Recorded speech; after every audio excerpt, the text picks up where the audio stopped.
What was Darwin's strangest idea? Sexual selection by mate choice is the idea that Darwin had alongside natural selection, and which he maintained was a very different process. Almost nobody agreed with him in his lifetime. It was a failure in the sense that he couldn't persuade people that this was an important thing. And when people did agree with him, they thought, well, yeah, but it's just a small niche thing in the corner of biology. And I don't think that's right. I think he was onto something, that actually when mates are selective, which they are in many species, it drives a huge amount of evolution in the other sex. And it's a very different process from natural selection. I call it the fun version of evolution because it produces bright colours and loud songs and things like that. It's less utilitarian. What was the reaction when Darwin first proposed sexual selection? Well, he mentioned the idea in The Origin of Species very briefly. And he said, I think that he had a friend called Sir John Seabright who'd been breeding rather beautiful bantam, new varieties of bantams. And he said, if a man can produce a beautiful bantam in a short time, then why can't a female produce a beautiful male in over 1,000 generations? And he was ridiculed for it. And by the time of the 4th edition of The Origin of Species, he felt it necessary to put in a sentence saying, look, they are beautiful, these male birds, to us, but that doesn't mean they were put on Earth to please us. They could have been put on Earth to please females. And this made things worse because everyone else said, I'm sorry, are you suggesting that female birds are capable of aesthetic discrimination? Give me a break. And Wallace, in particular, deserted him on this topic. So did Thomas Henry Huxley, Herbert Spencer. All his normal defenders were not prepared to defend this idea. Partly, these crusty old Victorians were a bit uncomfortable with the idea of women having sexual agency at all, of course, let alone lust. So one has to take into account that. And but I'm very fond of a person who features in my book called Edmund Selous, who was an amateur naturalist who watched the same species as me, the black grouse, as well as a number of other species.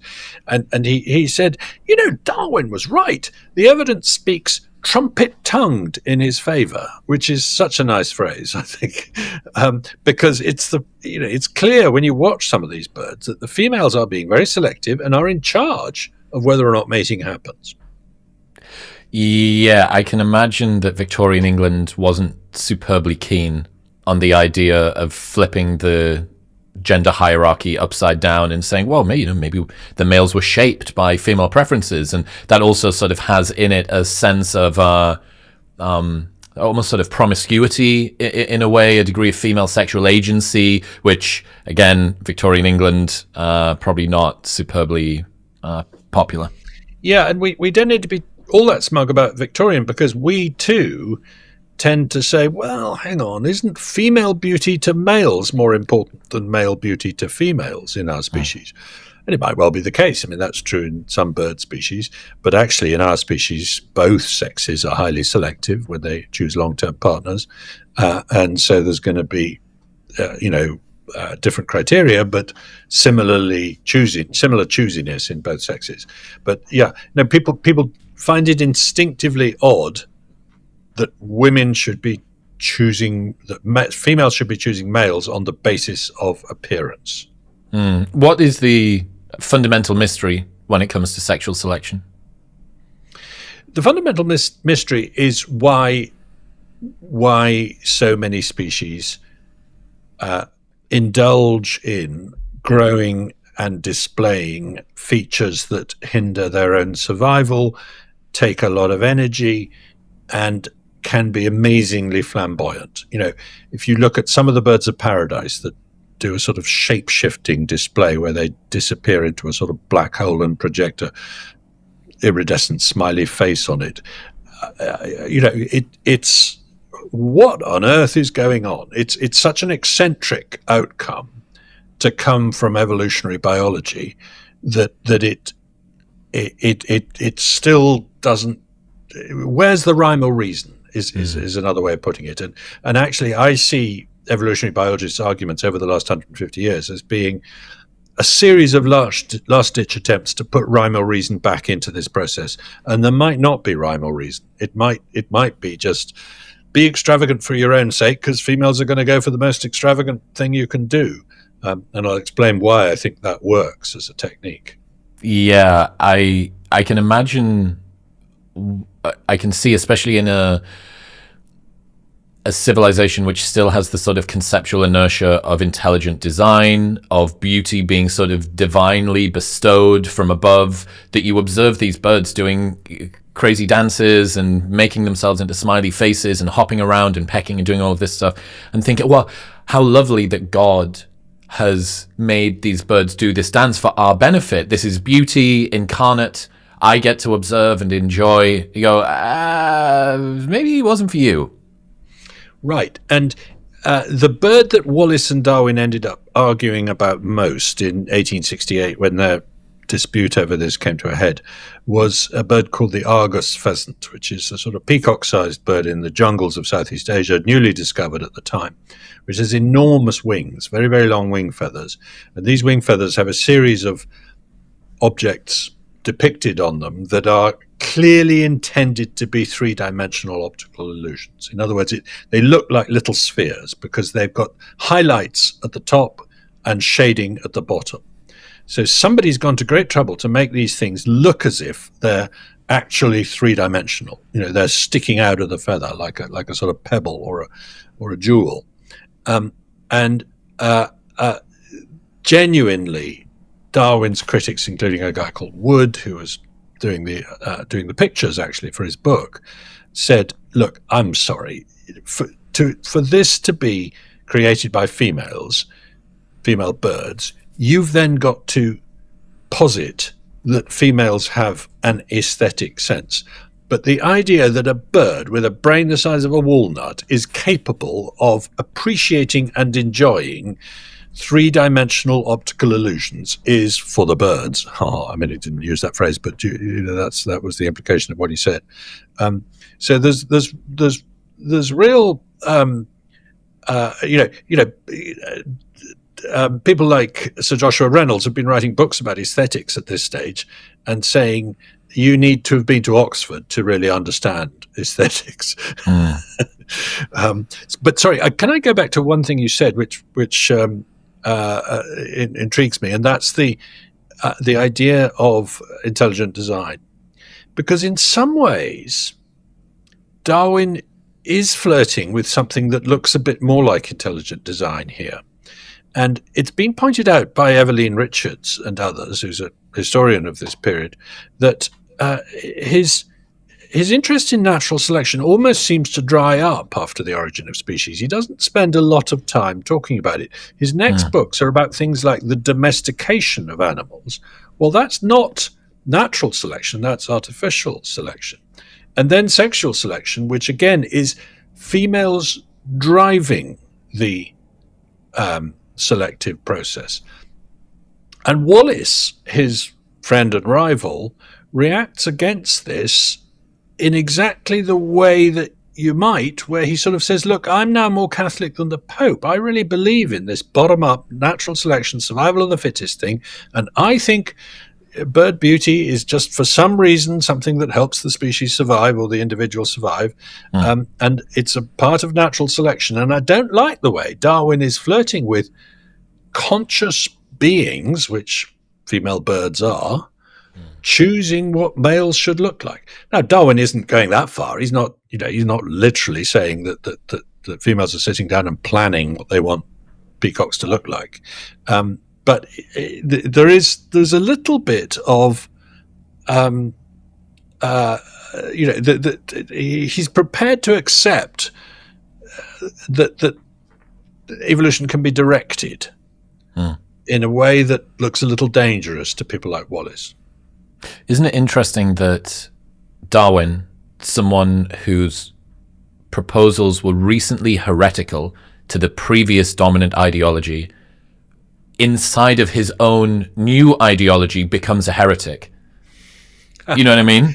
That's a lovely way of putting it. Thank you. Yes, absolutely. And there's a plaintive quotation from him at one of his last meetings at the Linnaean Society before he died, where he says, "I still think I'm right. I know all you guys tell me I'm wrong about." By this point, he's sort of pleading with them. Yes, exactly. Begging, as he's being. I mean, again, look, maybe he doesn't have the spear in the side and the crown of thorns on the head, but it does feel a little bit like a guy who's being like prostrated a little bit, sort of begging for a bit of like, guys, please, like, it's ultimately this is going to hurt you more than it's going to hurt me on Judgment Day, you know. Like, he does have this like Messiah thing going on. Although, as far I've read Robert Wright's book was the first one. Moral Animals, what got me into evolutionary psychology. Again, for wonderful book. I mean, that book is 30 years old now.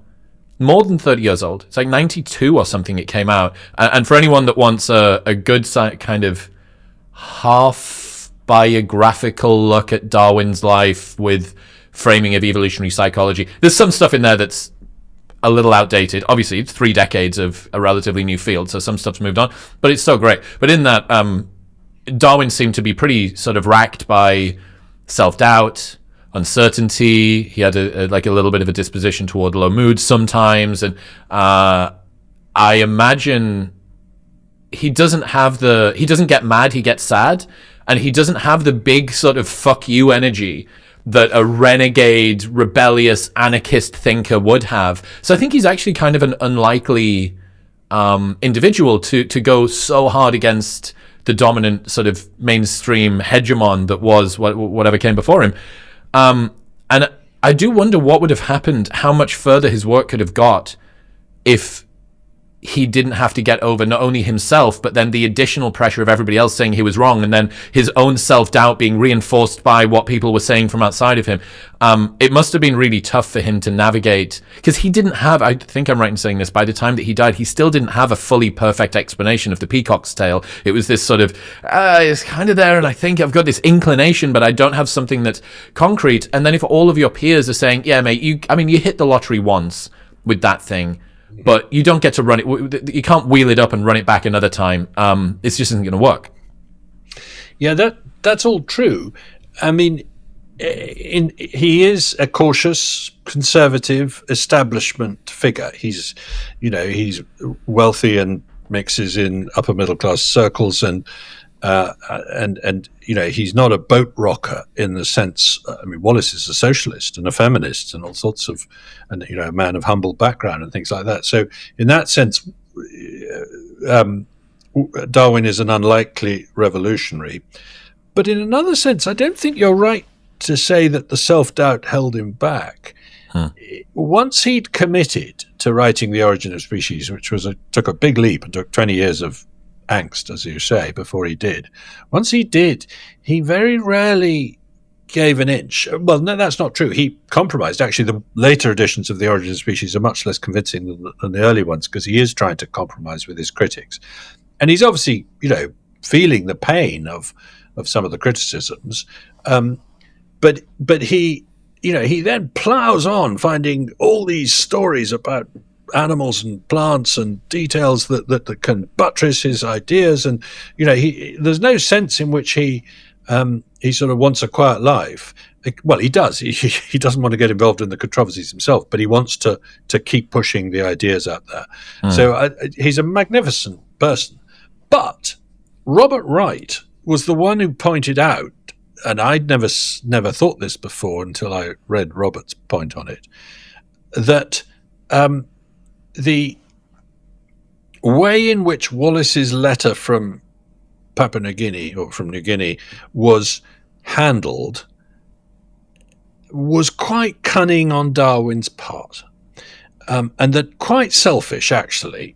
We tend to think of him as being magnificently generous and saying, look, this chap has scooped me, but why don't we both present our ideas at the Linnaean Society together? But when it came to it, Wallace was off in New Guinea, didn't know this was going on, they didn't have time to tell him. Lyell says, look, you poor chap, Darwin, don't get too het up about it. We'll have a meeting and we'll present your paper first and then Wallace's, and you'll get the credit. And so, in a sense, Wallace does get shafted by this process. Um, and Darwin, for all his politeness, he's got a ruthless streak in him. He's got a ruthless streak, and he wants his priority on this topic. But back to sexual selection, Wallace wins the argument in their lifetimes, and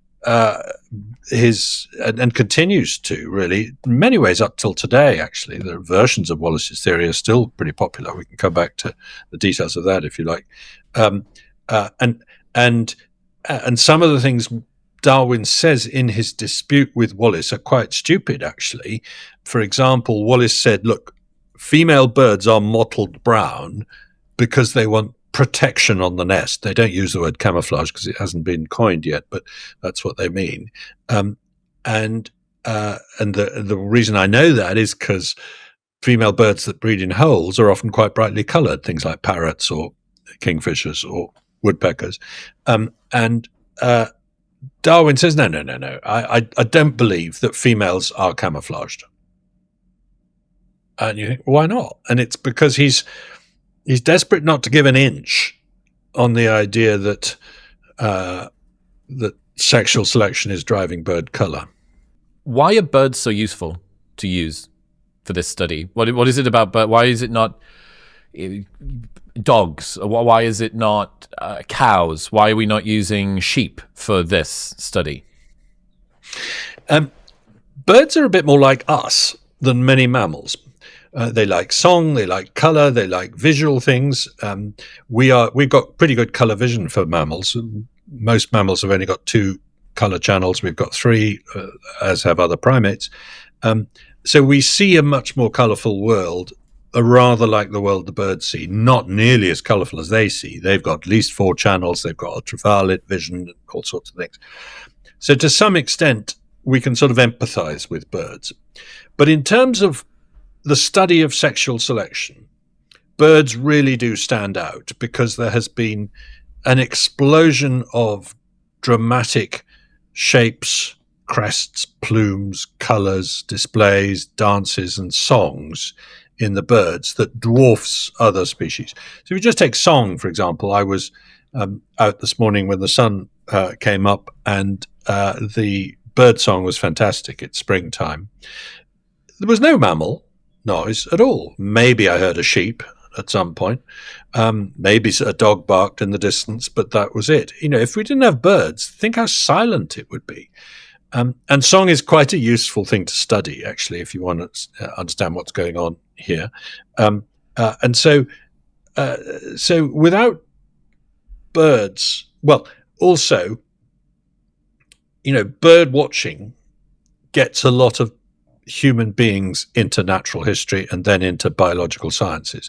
I was a bird watcher before I ever thought of being a scientist. And that's true of a lot of people. Jim Watson, who co-discovered the structure of DNA. He was a bird watcher as a teenager, and that's what got him interested in biology, etc. So I think now you could say butterflies, dragonflies, lots of sexual ornamented colours, fish, lots of bright colours, but they're not as easy to study. They're either too smaller, or they're harder to observe, or they're underwater or something. Birds are the obvious ones to go for. Mammals are brown, with very few exceptions. I mean, there's a black one and a grey one, and a few monkeys have colourful faces. But apart from that, they're really grim to look at. And the noises they make are terrible, really. And also they do a lot more sexual coercion than birds. There's another way in which we're similar to birds, and that is forming pair bonds to bring up offspring. Birds do a lot of that. Most birds, black grouse are an exception, peacocks are an exception, but most birds, the male and female, collaborate to rear the young. And again, we empathize with that. In an awful lot of mammals, all the work is done by the mother, both gestating and lactating, obviously, and nurturing the offspring. So there's a sense in which we are honorary birds. Right. Okay. So getting into the meat of it, why do females choose certain males based on beauty and performance rather than obvious survival traits? Right. So why not just choose a strong male who will give you strong children?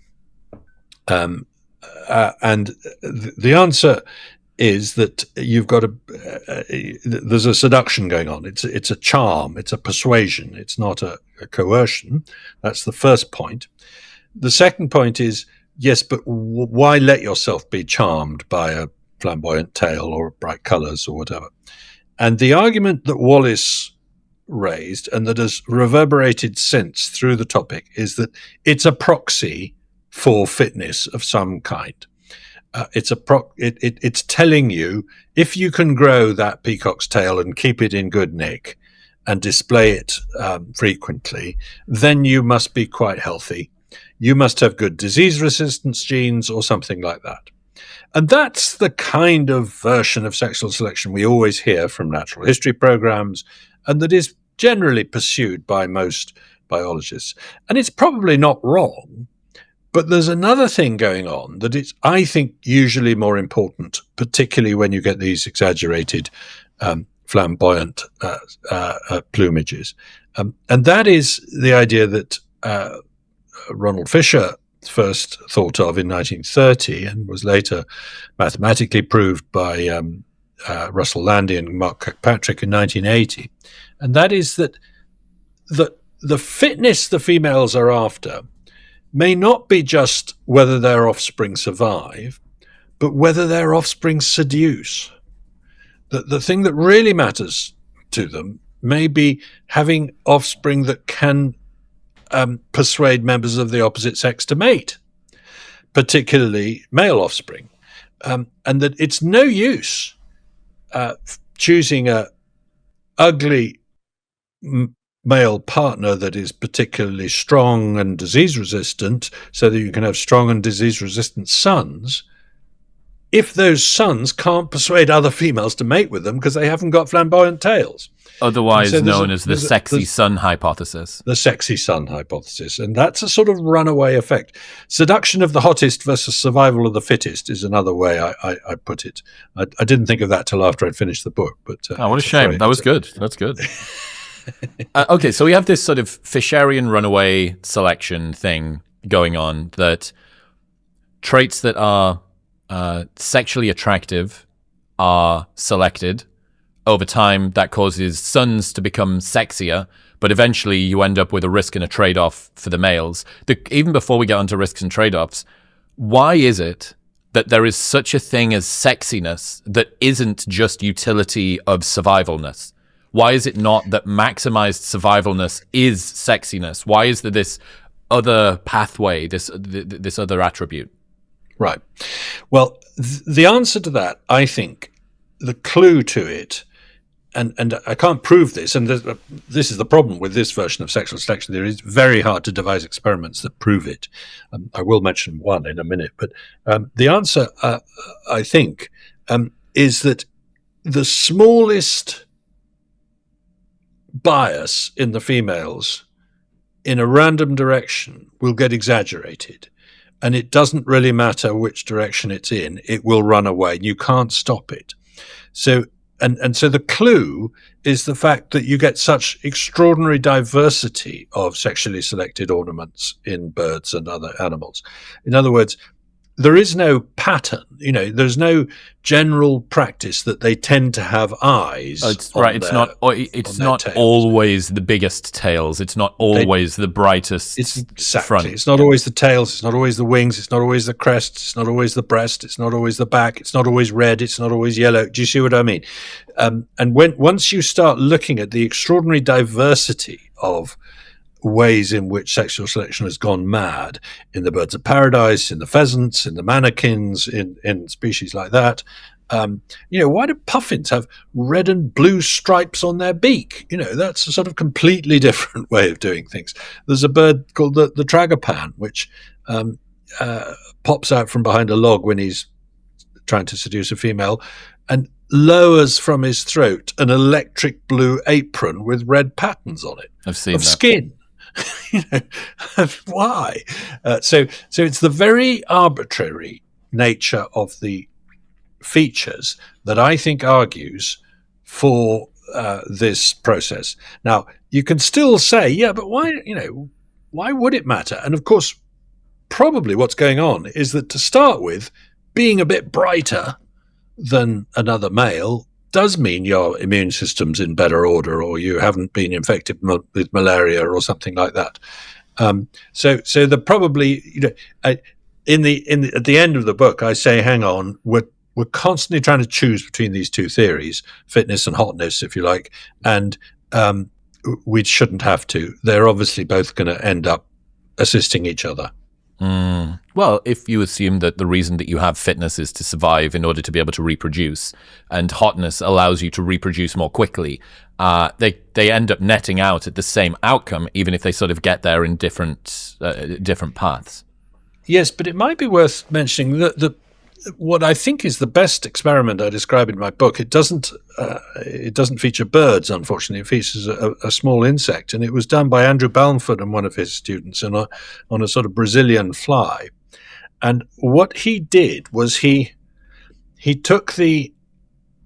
allowed them to mate, and in the laboratory, this is, and it was she who did the work, and I'm trying to remember her name, but Andrew's student, and he bred from the he took the unsuccessful males and put them on one side, and the successful males, and he bred a lineage from one and he bred a lineage from the other. So he's now got the failures and the successes fathering the next generation, and he does that for several generations. And then he says, what's the difference between these flies at the end of several generations? Are they less able to survive because they've been bred from the failures? And the answer is no. Are they less able to persuade other flies to mate with them? Yes. So that's quite that's the best experiment for teasing out these two hypotheses that I've come across.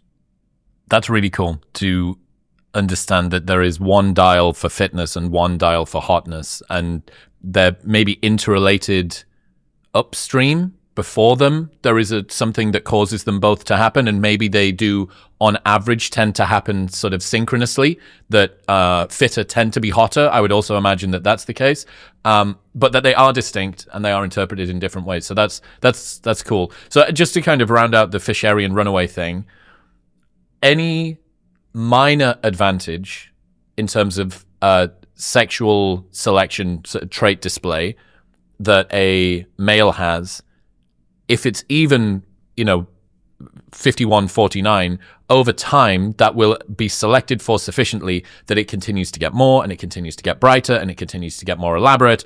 And that's where you end up with, after a few million years of evolution, you just end up with these sort of very, very extravagant displays.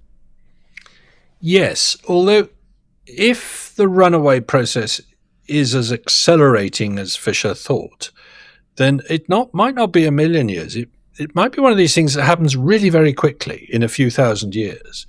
And, the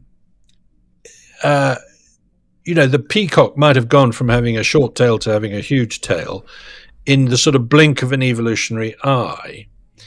And one of the ideas I toy with in the book is, can we catch a species in the moment when it suddenly starts having a runaway selection, and come back in 1,000 years and see what's happened? You need to. I don't know. I feel like you need to sow the seeds with girly daytime magazines, that have got the new trend, what to look for in this summer's new boyfriend or whatever, and that's how you sort of inject it socially, and from there the runaway begins.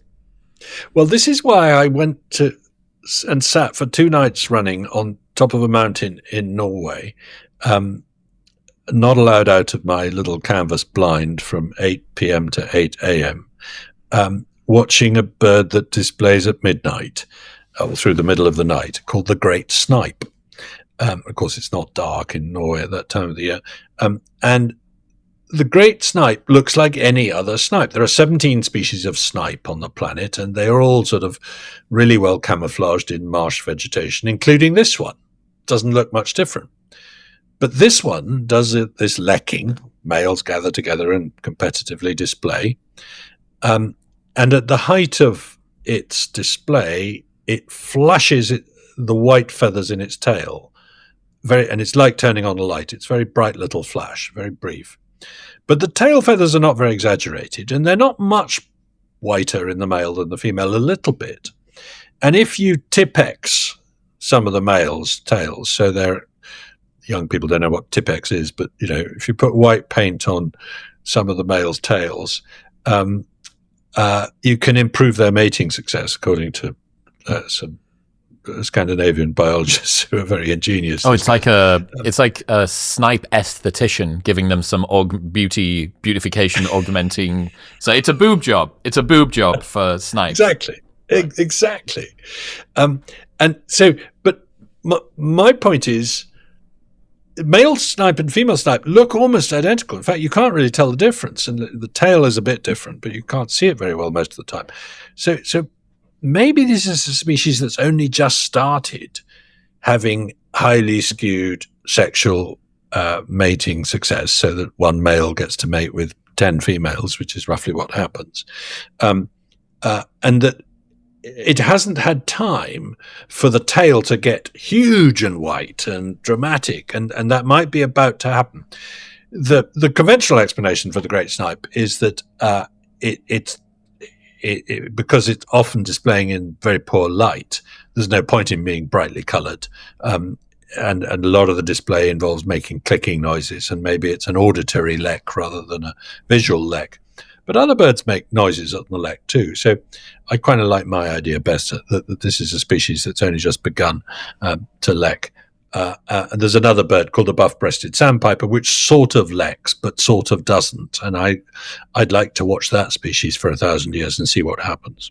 What's the Lek paradox? The Lek paradox is that the black grouse, which lek, live next door to the red grouse, which don't. They pair up. So one male, one female, and they both bring up the kids. Therefore, because the one male gets to mate with 10 to 20 females in the black grouse, but the other 19 or 9 or 19 males on his lek don't get to mate at all that year, the bird will have less genetic diversity in its population than the red grouse. It will be more genetically monotonous. Mm-hmm. It will be more inbred. Not to the stage where it's a sort of health problem, because the males usually only get 1 year at the top and the females disperse. And so, the species is fine in that sense. But it must be the case that there is less genetic diversity in a lekking species like the black grouse than a monogamous species like the red grouse. In which case, there's less point in being choosy, because the genes are going to be more similar. I mean, when you go onto a lek, you're bound to be looking at some half-brothers, because they tend to recruit to a lek near where they were born, and if they were born in the same year, then the chances are they had the same father, even though they might have had different mothers. So if they're half-brothers and they look the same, and by the way, they do look very similar to us, then what's the point of being so choosy? The species that are most choosy about, making sure you get the very, very best male and not settling for second best, which the red grouse do all the time. They say, look, I just want a bloke who's going to look after the kids. I don't care what he looks like. I'm anthropomorphizing, but you get the point. The species that are most choosy have least reason to be choosy. That is the Lek paradox. And I think the Fisher theory shows you a way out of it. It doesn't matter how little variation there is. You've still got to follow the fashion. But not really. I mean, I'm struggling with it too. So it is a paradox, and it's an intriguing one.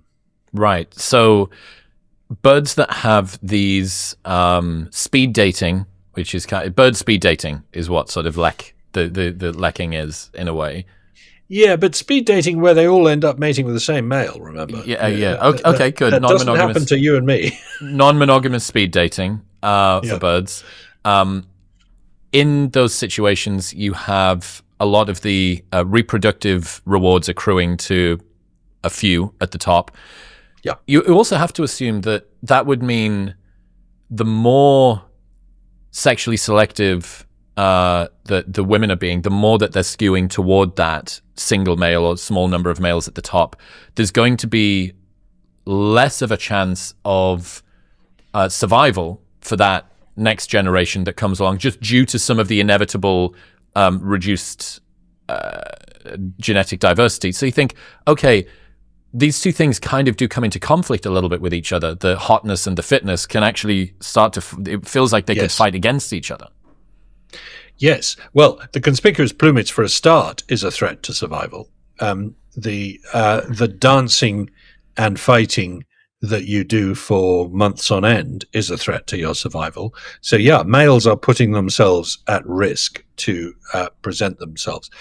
But one way of looking at it is that the black grouse and the red grouse, the males are putting in an awful lot of effort in both species, but the red grouse, the effort is going into escorting the female, defending the territory, escorting the chicks, helping the chicks, sheltering the chicks, being vigilant over the family, things like that. Whereas the black grouse, the effort is going into endless displays, fights, competitive dances, and so on. So you end up deciding which way to push your effort. And when you push all your male effort into display, you are wasting it as far as the lineage is concerned, as far as the chicks are concerned, in the sense that so if I go out in June in the Pennines, I can find a pair of red grouse in which the male is standing up looking around and the female is down in the heather with the chicks, and he's got his eyes out, and if he sees a hawk coming, he gives an alarm call and they all hide. He's very valuable in that sense. If I find a black grouse with chicks, there's no sign of the male. He's miles away. He's had his 2 seconds of fun 2 months ago or whatever. The female is entirely on her own, and having one parent looking after the offspring as opposed to two is bound to be a disadvantage. And sure enough, black grouse seem to have lower chick survival through that period of when chicks are small, and indeed they have smaller broods, actually. So the species as a whole is not going to do as well. And that's a rather intriguing thought, I think, that sometimes these sexual selection arms races end up making a species more likely to go extinct. That's fascinating. So sexual selection could actually be a maladaptive force, sort of, that pushes species toward an unsustainable extreme. I mean, this idea has been around for a long time, and there was a sort of rather cartoonish version of it that was in vogue for a while. Do you remember the ancient Irish elk, this species that went extinct at the end of the Ice Age, which was an enormous deer, bigger than a moose, and with huge antlers, much bigger than a moose's antlers, but similar in shape to a moose's antlers. And how on earth these poor deer managed to carry these vast antlers around is a sort of bit of a mystery. And what were they for? Were they for fighting or were they for displaying? And actually, there's some quite good evidence that they might have been more about display than fighting, based on how good they would have been at as weapons, if you like. But the question of why that species went extinct used to be dominated by the theory that the antlers got too big, and the deer couldn't fit between the trees when your and my ancestor was running after them with a spear, and so they caught them. Now, nobody thinks that's why it went extinct. It was a large animal. Our ancestors were very good at wiping out large animals, which were slow breeding and easy to find. They wiped out mammoths and woolly rhinoceroses and steppe bison and things as well. So at the end of the Ice Age, it was doomed because it got predated by human beings, not because, or because climate changed or something, not because their antlers were too big. And besides, if you look in some of the best bogs in Ireland that have lots of these animals in them, where they got stuck in the mud, there was higher mortality among young than old deer, as you'd expect in any species. So, so that, you know, you can take these arguments about sexual selection being a handicap a little too far if you're trying to use them to explain the extinction of a species, but maybe it does play some role. How extreme can these traits become then? Well, there's a little bird called the club-winged manakin, which has a display in which it makes a sort of resonant twanging noise with its wings, which carries a long way through the Ecuadorian cloud forest where it lives. And in order to make this noise, the bird has had to redesign not just the feathers of its wings, which are contorted in a sort of strange way, but the wing bones themselves. Wing bones are generally the same in all birds. I mean, obviously there's a scale difference, big birds and small birds, but the shape of a wing bone is generally pretty well defined as being, you know, the best strength to weight ratio and things like that. Not in this species. It's got a sort of weird, heavy, club-shaped wing bone in its body, I mean, in its wing, which is there purely to enable it to make a twanging noise in the springtime or the breeding season. They don't have spring on the equator. And Richard Prum has written about this in his book, The Evolution of Beauty. And it's quite a good example of just the lengths. I mean, this must make it harder to fly, for a start. The lengths to which sexual selection can go. A peacock's tail, there's a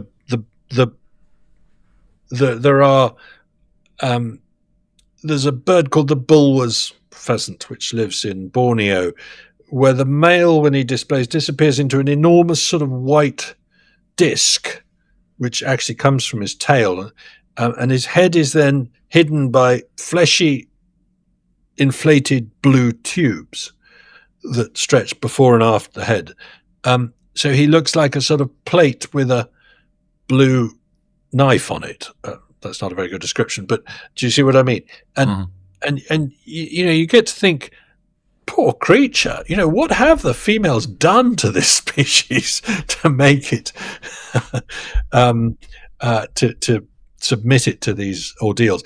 But that gets to another point which I'm intrigued by, which is that sexual selection can be possibly a more creative force than natural selection, because instead of just saying in a utilitarian way, I just want to enable you to survive, it says, let's try something really wacky and see what we end up with. And Richard Prum has this theory. He's the guy who worked out what color the feathers were on dinosaurs, by the way. And he has this theory that feathers were invented for display before they were ever used for flight, and that we wouldn't have had flight if we hadn't had sexual display. Wow. That is cool. Yeah, I suppose if you're just rolling the dice in so many ways, it's like, hey, they might be attracted to this, try it on. You know, here's a new outfit, here's a new fashion, have a crack. Exactly. Yeah. And I haven't mentioned the bowerbirds, but I've got to get them in at some point. Australia and New Guinea, where bowerbirds live, these are birds that have basically invented art. They build complicated structures, not to nest in, but to seduce females in. It's the males that build them. And they decorate them with colorful objects arranged in ways to enhance perspective and ways to look decorative and sorted by color and all sorts of things. And I watched a great bowerbird at his bower trying to seduce a female with a red chili pepper, which he was displaying to her on the edge of a cemetery in Queensland in Australia. But his main art installation was a huge patch of grey and white objects, which snails, shells and bones and things like that, but also bits of plastic and bottle tops and bits of broken glass, etc., because we were in the edge of a town. And this art installation included not only a plastic hand grenade, but a tiara, a toy tiara. I think it was a toy. Maybe it was a real diamond tiara. What about seemingly tiny traits? Very sort of minuscule things that for us to look at, we wouldn't realize that it was actually a different, but that is something that's sexually selected for as well. Yes. I mean, some of the song things are very, very obscure. A lot of seabirds, things like puffins, the male and female look identical. You really can't tell the difference between them. They can, but we can't.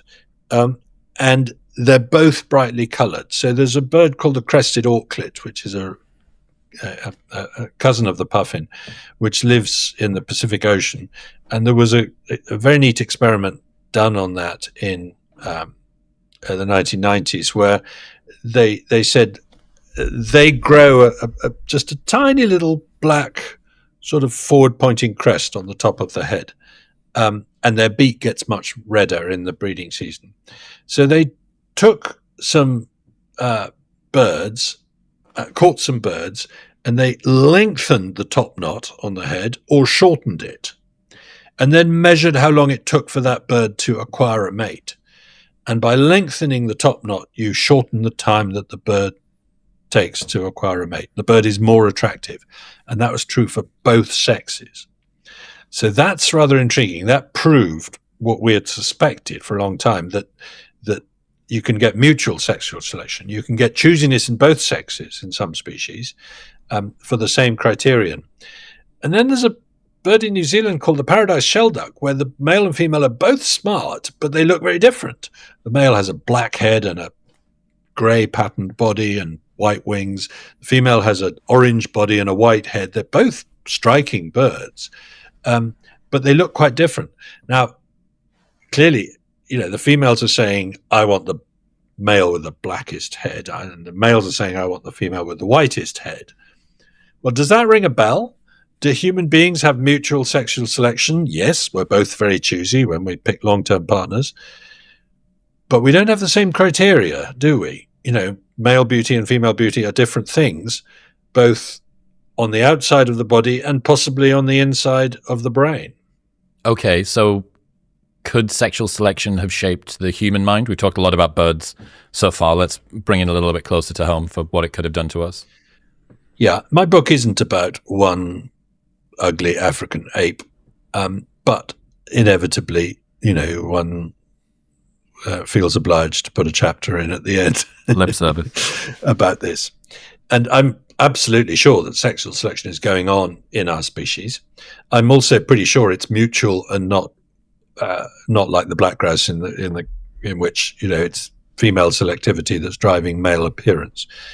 I think both sexes are very selective. We're a monogamous species, at least socially monogamous. That doesn't mean we're necessarily faithful, and we can be much less choosy when it comes to short-term sexual encounters. But for long-term pair bonds, both sexes are pretty damn choosy about who they settle down with. That, after all, is the plot of every romantic comedy ever made. So what's going on in human beings? What are we selecting for? Well, clearly there are, sexually selected features of bodies like breasts or beards or something that may be involved in beauty. But I think it's more interesting to look at the inside of the head, because the human brain did something very odd. It exploded in size over a relatively short period of about 1 million, 2 million years. Maybe 3, I don't know, but not a very long period. It accelerated. The increase in brain size was very steady until around Homo erectus. It suddenly takes off. And actually, it's got slightly smaller again in the last 50,000 years. We think it reached its maximum size about 50,000 years ago, on average. And that might be something to do with, agriculture enabling us to live on more meager diets or something like that.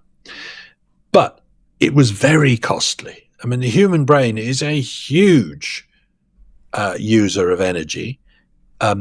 It takes a lot of energy to build it, takes a lot of energy to run it. Why? What's the purpose of growing such a big brain? No other species needed it to survive on the savannah. And if you say, right, well, it helped us get through the ice age on the savannah when the climate was very variable. Well, plenty of other species managed to survive on the savannah, buffaloes and gazelles and baboons and chimpanzees in similar habitats and so on. They didn't need 1200 cc brains. So maybe it wasn't all about survival. Maybe it was about something else. Now, there's two other possibilities. One is that it was a social thing, that we needed big brains to understand the groups of people we were living in. We lived in big groups. We were plotting and scheming and deceiving each other. So we needed big brains to figure out what other people were up to and that kind of thing. And that's a very popular thing called the social brain hypothesis. And that's obviously to some extent true as well. But there's a third possibility, which almost never gets discussed, but which was laid out in a very good book by Geoffrey Miller 25 years ago called The Mating Mind, in which he says, actually, this looks awfully like a sexually selected feature. It's a mental peacock's tail. The sudden takeoff, the fact that it didn't happen to other species, and the fact that the things we use it for are not just solving practical problems or understanding how to get on with each other in society. We also use it very conspicuously for things like wit and humor, music and song, verbal dexterity, poetry, all these kinds of things. Tool making as well, practical things as well. Some of which looks awfully like showing off to the members of the opposite sex. So maybe, it's not at all difficult to see that people with great minds are attractive to members of the opposite sex in human beings. People, with the verbal dexterity of George Clooney or the singing ability of Mick Jagger. These guys don't do badly in the attractiveness stakes. I've chosen male examples, but I genuinely want to keep stressing that I think in our species it's going both ways. Humor is a very good example. If you ask people, and Helen Fisher did this, how important is humor to you in choosing a sexual partner? It scores very highly. And, the personal columns, where people advertise for, well, I guess they don't do it anymore. They do it online. But good sense of humor, GSOH, is a very important part of it. And what's the point of humor otherwise? And watch what people do with humor. They show off with it. They're not doing it to find out information from other people. They're doing it to impress other people. And that looks awfully like sexual display. Miller says, and I think he's right, that this isn't a slam dunk, this isn't a proven idea, but to spend the whole of the 20th century thinking about Freud and Marx and Piaget and all the other sort of theories of mind, behaviorism and all these things, without taking into account that the organ we're doing all this behavior with was probably subject to sexual selection and was probably being used to seduce as well as to survive. To do all that without taking that into account is a mistake. And we might have left an enormous hole within a lot of our social science, within psychology and sociology and economics and all these other disciplines, the whole being sex. And we need to put it back in there. It's mating all the way down. It was always mating. It's turtles all the way down. It is. Yes. So, one of the things that you've mentioned there is this, I guess, bi-directional sexual selection, that traits happen both not just male to female, but female to male as well. What determines whether it is unidirectional or bidirectional? And yeah, what does that sort of say about the environment and the child rearing and the expectations of that particular species? How does that all fit together? Yes, and the person who solved that problem was a brilliant evolutionary psychologist called Robert Trivers, who said something that's blindingly obvious, but none of us had thought of it before. And he said it in the early 70s. He said the species where the sex that invests most in rearing the offspring will be competed for by the sex that invests least. So it's called parental investment. So you know, but it's a vicious circle because, as I say, the red grouse, they both invest a lot in looking after the kids. The black grouse, they don't. The female does it all. So the black grouse, you get huge amount of male-male competition to try to mate with females, and a lot of sexual selection, less in the red grouse. But which came first, the chicken or the egg? You know, did the parental investment come first, or the sexual selection come first? And the sort of exception that proves the rule here is those species of birds where it's reversed, where the brightly coloured, forward and aggressive females compete for dull coloured males because the males sit on the eggs. I studied one of these species. It's called the grey phalarope. It lives in the Arctic. Phalaropes, jacanas, dotterels. There's a number of species that do this. It's not very common, but it's not all that rare either. And it's, you know, the female is much more conspicuous, much more boldly coloured, spends much more time displaying, and much more inclined to fight with other females. So that kind of proves Trivers' parental investment theory right. Now, in human beings, you can say that women do more of the work, and of course they do. They do gestation and lactation, which men can't contribute to at all. But compared with gorillas or chimpanzees, males do contribute an awful lot more parenting than most other great apes.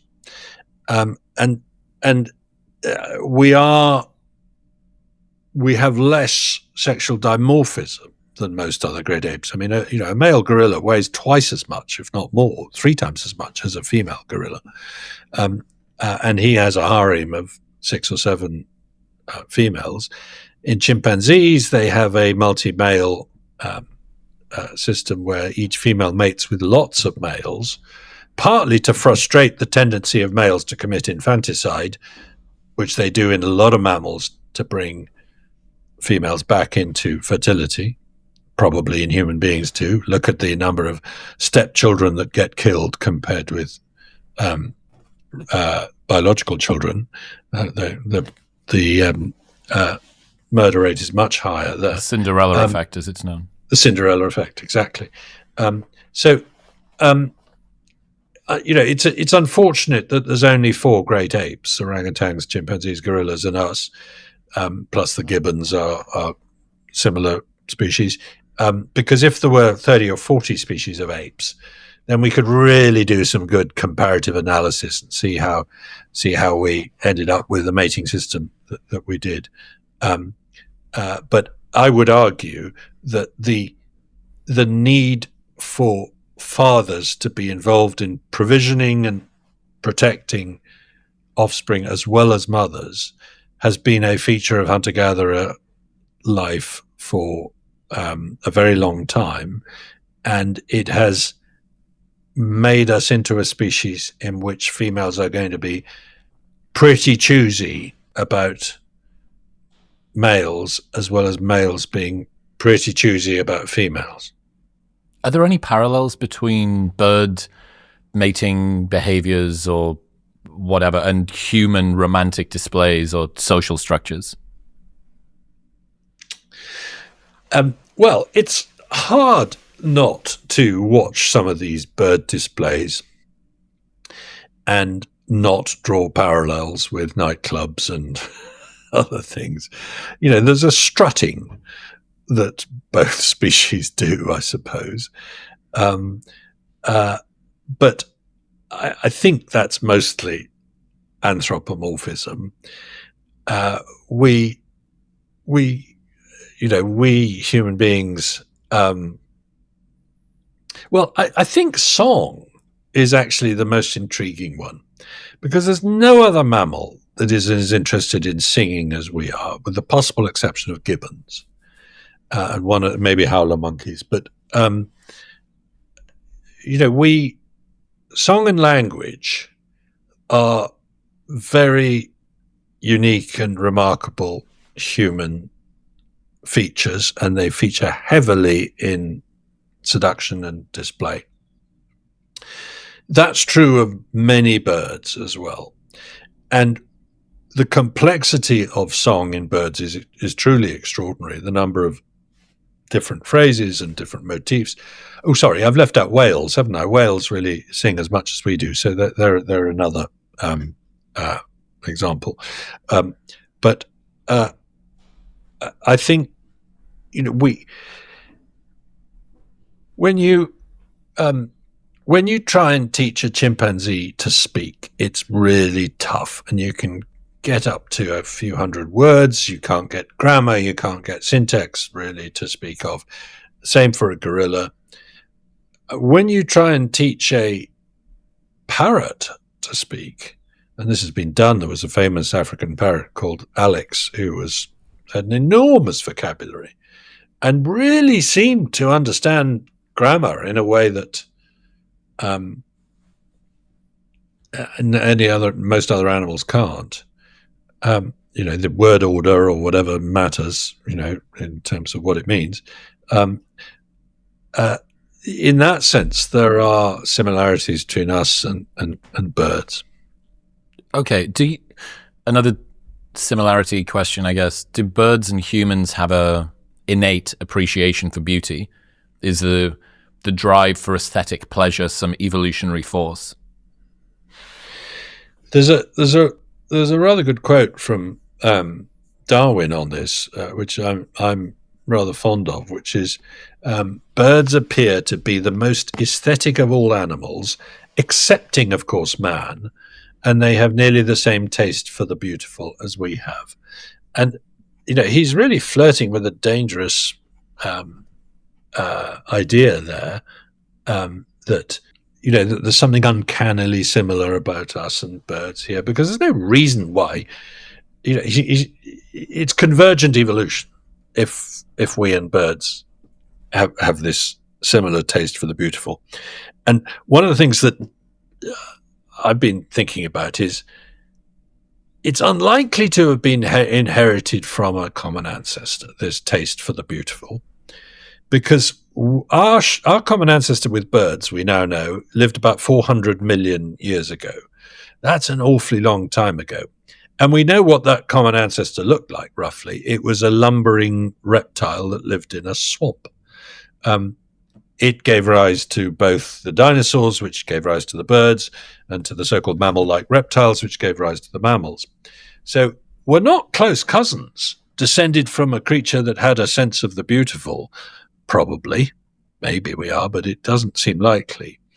It seems more likely that we have ended up with an appreciation of color and tune and song and melody and fashion and all these kind of things, and so have quite a lot of bird species. And it just so happens that those have ended up with similar outcomes. Now, why might that be?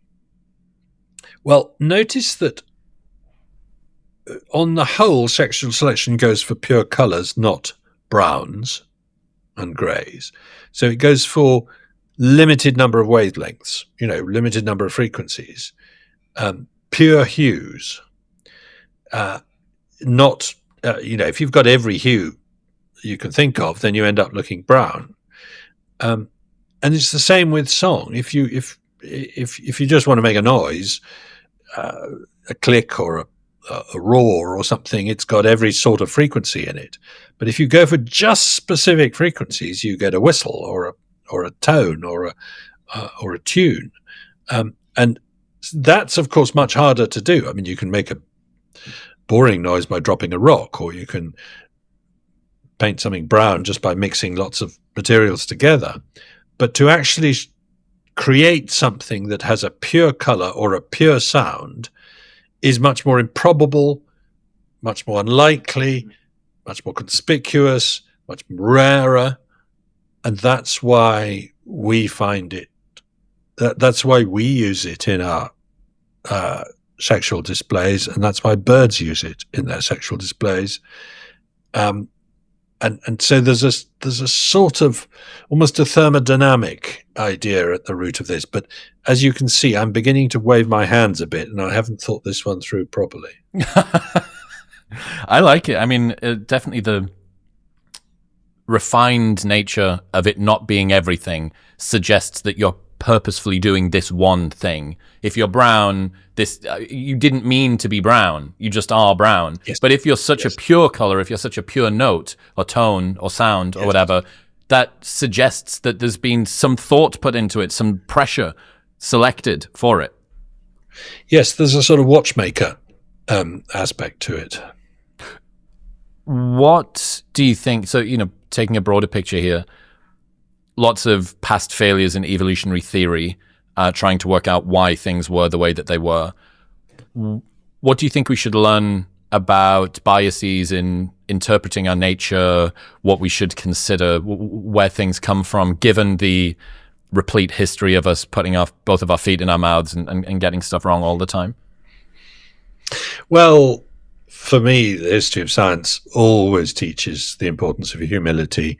Overconfident rejection of maverick ideas is the constant theme of all science.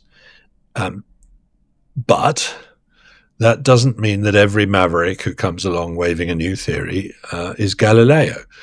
Quite a lot of the time he's not, or she's not. And for me, that's the big puzzle of my life, is how do I know when to listen to a maverick and when to tell them to get lost? Because, there are many, many scientific debates where you just want to say, oh, for God's sake, get real. That idea can't be right. And 95% of the time, you're right to have that attitude.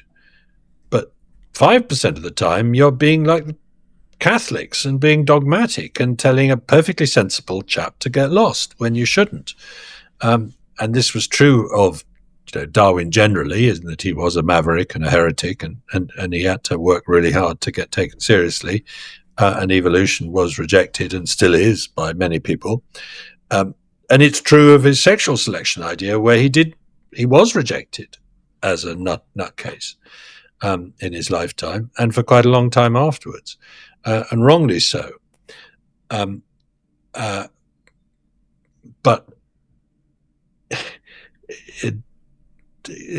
since then, lots of people have put forward fresh ideas about why birds are colourful. For example, to go back to this, there was a theory in the 1980s that it was all about warning predators that you were in good health, and therefore there was no point in chasing you. Well, I don't really see why a kingfisher needs to do that more than a sparrow, but, maybe there's an idea there. And in general, I'm more frustrated by science being too dogmatic than being too open to new ideas. Yes, if you're too open to new ideas, if you open your mind too much, your brain falls out, as someone once put it. But I would like generally to teach the lesson that we need to be more tolerant of disagreement, of heresy, of mavericks, and give them at least the privilege of testing their ideas. That said, you often get told by people, "I've got this new theory," and the line I always come back with was, how are you going to test it? And that often shuts people up. So it's lazy to come up with an idea. It takes work to test it. Awesome. Matt Ridley, ladies and gentlemen. Matt, massive fan of your work. I think this is really, really interesting. I didn't realize I was going to become such a garage ornithologist for the afternoon. Where should people go? They want to keep up to date with your work and what you've got coming out.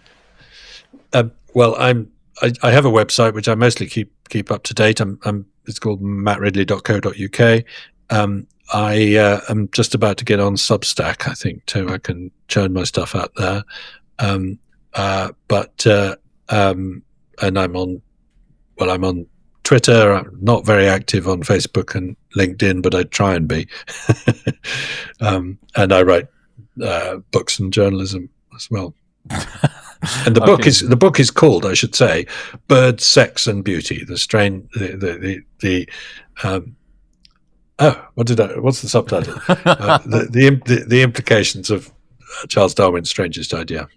Heck yeah. Matt, I appreciate you. Thank you. Thank you so much for having me on and allowing me to rabbit on at such length. Do you think that your algorithm on YouTube is a bit of a god? Is it able to know things about you that you don't know about yourself? Well, the YouTube gods have selected this episode specifically for you, bespoke. So go and check it out.